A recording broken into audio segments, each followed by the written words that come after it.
Good evening, ladies and gentlemen, and welcome to Creepy Tales. I am your host, George Lunsford, otherwise known as the Caretaker.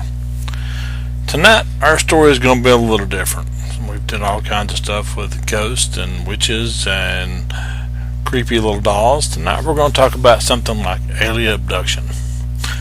Now, the one we're going to talk about is the Allagash Abduction. There's been lots of recordings about this. There's been lots of investigations about this. They've never proved these men wrong. Okay, it happened to four men, twin brothers Jack and Jim Weiner, and two of their friends, Chuck Rack and Charlie Fultz. All these men they met in Massachusetts College of Art. They were all artists, and these guys are pretty respectable in their fields. They all had good careers, and they were avid outdoorsmen. They kayaked, they hunted, they fished, everything. Well, on one of their trips in August of 1976, they had been fishing all day and not really doing good, so they decided to go fishing that night because they didn't do good during the day, and you figure hot weather, nighttime, the fish, the winters come up, it's easier to fish. So they were out. They had built a large campfire before they left, because they were safe. They kept everything like it was supposed to. They'd rock around it, had a nice campfire, used it as a landmark when they're out in the water. So they built the fire up, and it should last probably 3 hours or so, I would say, at least 3 to 4 hours. Well, while they were out fishing, they saw a light, all four of them. And this light, it almost looked like a star, but it was bigger. It seemed like it was closer. Well, the glowing orb seemed to be a glowing orb hovering over trees about a couple of 100 yards away. So Charlie gets the bright idea to flash SOS flashlight with his flashlight at it. Well, this thing they estimated to be about 80 feet in diameter. It's not a small object in the sky. Well, it started moving closer up on them. As the object moves closer, they started freaking out. They're getting worried because here's this glowing object that's flashing red, green, and whitish yellow, and it's moving on to them. Well, they're paddling as hard as they can to try to get to the shore, and all of a sudden this warm light just engulfs them. It wraps around them and the canoe and everything, and next thing you know, they're on the shore. Well, they're seem kind of confused, and they are on the shore. There's the canoe on the shore, and they feel kind of fuzzy-headed. Well, they walk back to where the campfire should be, and there's nothing but ashes. Now, this fire should have lasted for several hours, and they weren't out that long. But the only thing left was smoldering ashes. Now they couldn't account for this time. They were confused and just really had no idea what had happened. Well, they packed their stuff up and went home the next day and never really talked about it. They started kind of just went on their own way and didn't say a whole lot. Well, Jack, one of the twins, started having nightmares, these very, very detailed dreams where he saw these beings with long necks and big heads, and they were examining his arm. But he looks over, and Jim and Chuck and Charlie are sitting on a bench, and they're sitting there. They can't move or something. They can't figure out what's going on. Well, these beings have these large metallic glowing eyes and no eyelids, and their hands are insect-like with 4 fingers. And the other 3 men begin to start having these similar type dreams, and mental clips that would just pop up at night. Well, they kind of started bombing, but they never really spoke about it a lot.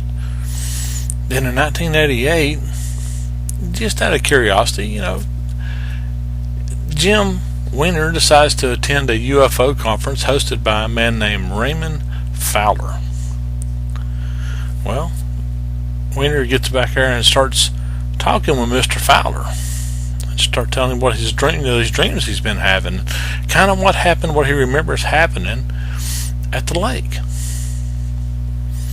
Well, Mr. Fowler, he's amazed. This is he thinks, hey, this is multiple witnesses here. We need to have these guys go through regressive hypnosis. So he talks Jim and the others into going into this regressive hypnosis. And after the sessions, it was revealed that all 4 men had been abducted.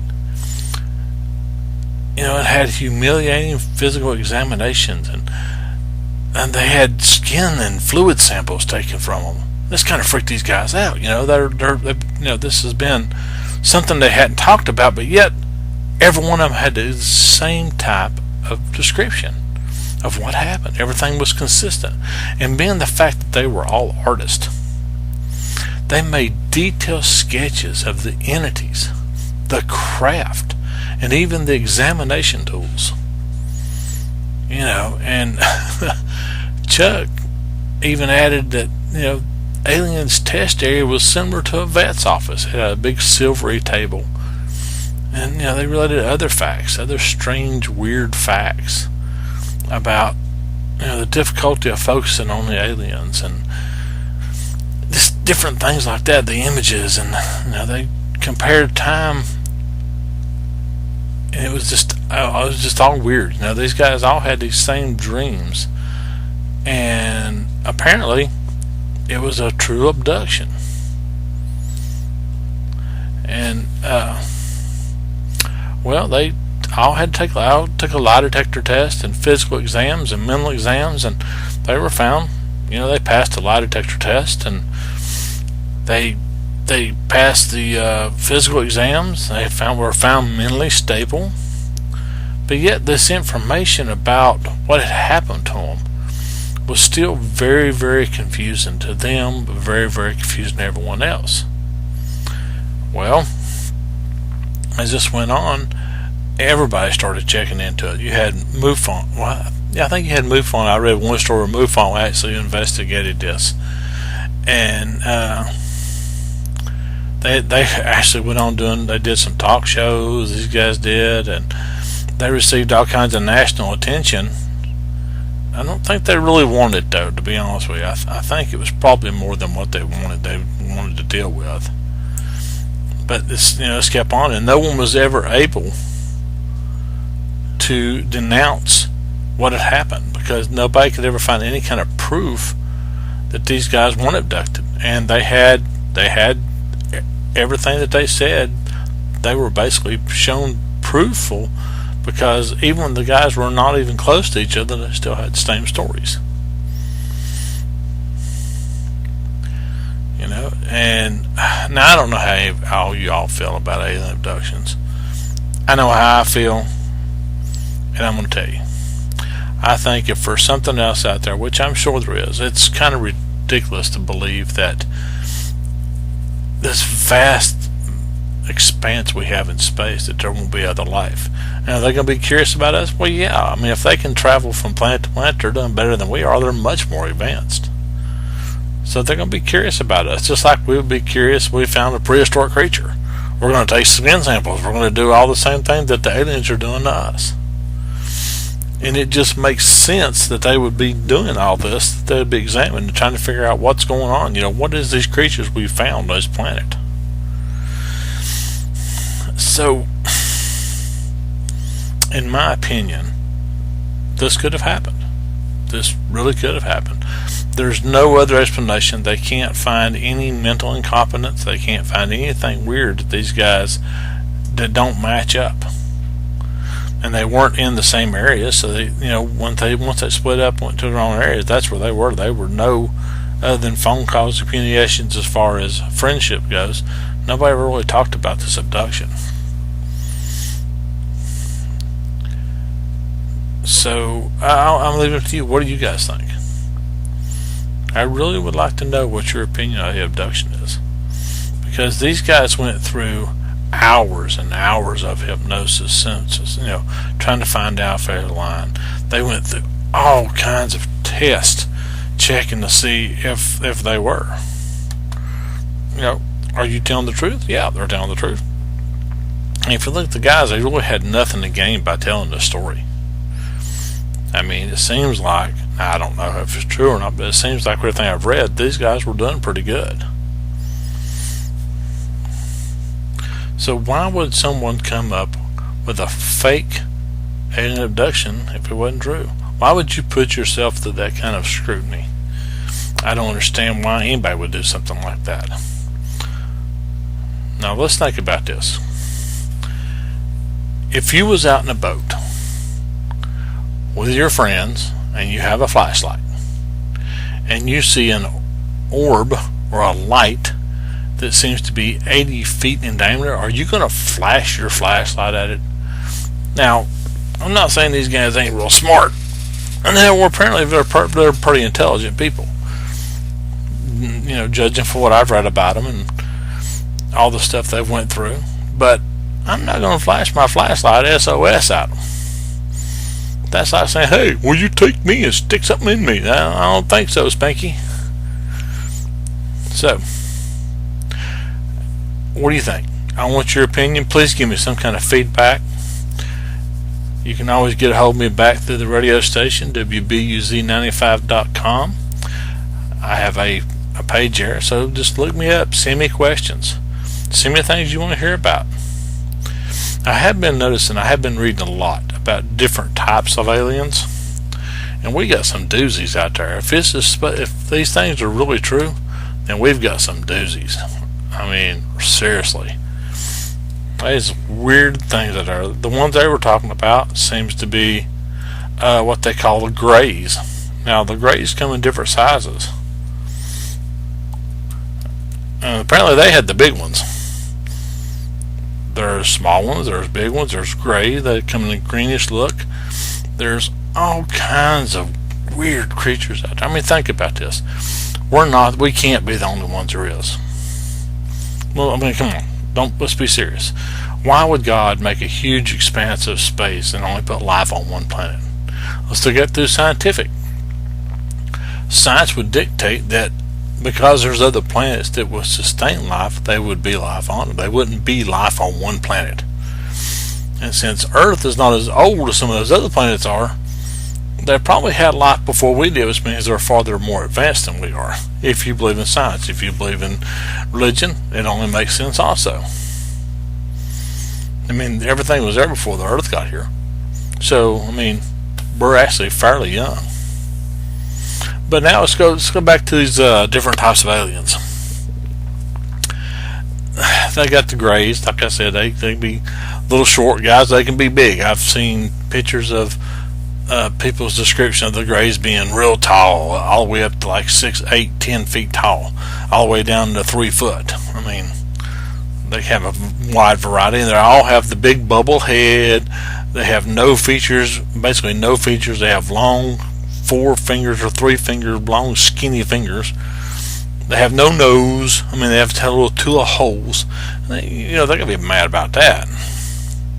Then you have, I read about this little Hobsonville golem, and these are little bitty creatures that are greenish with silver humanoid type things.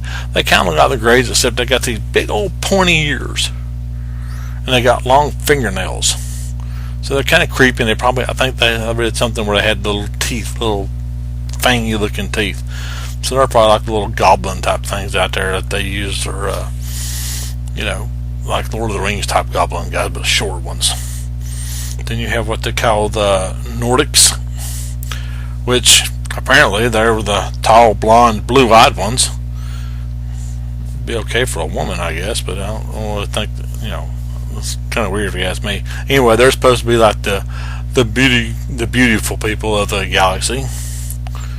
They're all real tall, kind of going to Sweden. Then you got the reptilian and reptoids, which are basically big old scaly looking lizard things. Personally, I think I'd rather run into the Nordics. That's just me. But there's different reports a lot of reports I've been reading, especially when I'm doing my books. And my books are called Legends, Myths, Monsters, and Ghosts. And there seems to be these alien things are here on Earth too, it seems like, because I've read a lot of things about reptilian type creatures running around. And I ain't talking about running around on 4 legs either. I'm talking about running around on 2 legs. And there's some creepy things out there. I mean, you start investigating this stuff, you find all kinds of weird crap out there. Now, apparently the majority of everybody seems to see the grays, which apparently they're the pretty prevalent ones. They're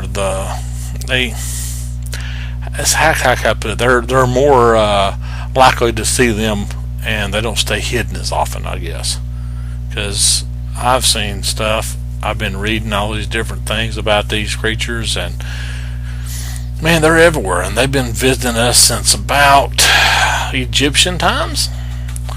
And then you've got the Anunnaki, which they believe, if they are real, they actually believe to date back and to like ancient Egypt and stuff. They actually believe the Anunnaki is the ones that actually had the pyramids built. And I've read several articles that believe the pyramids are like fueling stations for their spacecraft. I don't know how true it is. I still got a lot of studying to do to learn all this stuff. But I'm going to tell you right now, there's a lot more cases of alien abduction out there, and I will be bringing more to you later on. This is just one I thought was interesting, because these 4 guys have never been proven to be lying. I mean, everything that they've said has been checked. Everything they've said on lie detectors and hypnosis, everything is proven that these guys aren't lying. Nobody believes them, but I mean, I believe them because I don't know, I wasn't there. My thoughts on the matter is, if there are aliens out there, I hope they have enough sense to come to us eventually and say, look, you guys are screwing up. Get your act together. If you don't, you're going to commit mutual destruction the way things are going. So let's hope for some alien interference where they either get us straightened out or we all turn on them and we have a war where we're all on the same side. I don't know. But if you walk around in the woods and you see a light, don't flash your flashlight at it, because it might be an alien. Well, ladies and gentlemen, I've about come to the end of my time here, and I'm going to leave it off with a simple idea for you. If you see a space alien, get some information from them. Don't be scared of them. Talk to them. See what kind of information you can draw from them. I'm not saying they're out there, but keep your eyes to the sky. This is George signing off. As Caretaker says, good night.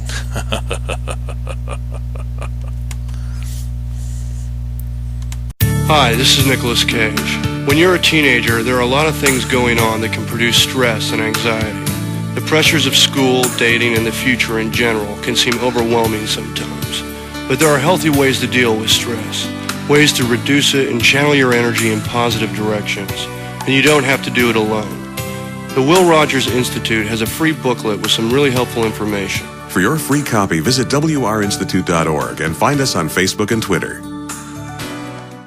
More than 2 million Americans have served in Iraq and Afghanistan, and the Department of Veterans Affairs reports that approximately 11 to 20% of those warriors may have experienced symptoms of post-traumatic stress disorder. As we recognize PTSD Awareness Month, Real Warriors campaign volunteer Meg Mitchum, a former Army combat medic who served in Iraq, encourages fellow warriors to reach out when they need help. The hardest step was admitting that I needed help coping with PTSD. Once I did, my command and unit fully supported me, and I was able to get the care I needed. Getting support helped me succeed in the military and now in my civilian career. If you or a loved one is coping with an invisible wound, resources are available and they work. For more information, visit the Real Warriors campaign at realwarriors.net or call 866-966-1020.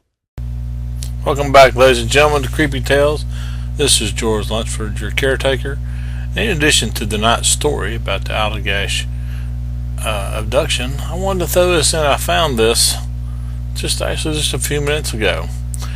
Apparently, there will have been 12 UFO sightings in the state of Maine.